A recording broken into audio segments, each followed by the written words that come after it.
انا كنت حرامي زي ما سمعت كده بالظبط. انا كنت حرامي.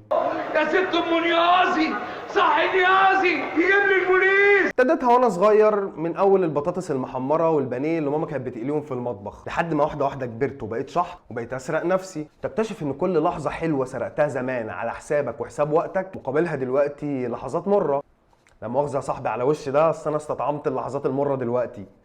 كان ممكن اضيع وقتي في خروجه مع ناس اصلا انا مش فاكر هم مين، ولا فاكر احنا كنا بنتكلم في ايه. اصل اكيد يعني ما كناش بنتكلم في تخصيب اليورانيوم، اكيد كنا بنتكلم في كيفيه ازاله شعر الباط، هنختار ليزر ولا سكر وليمون. وكفايه الصوت ده.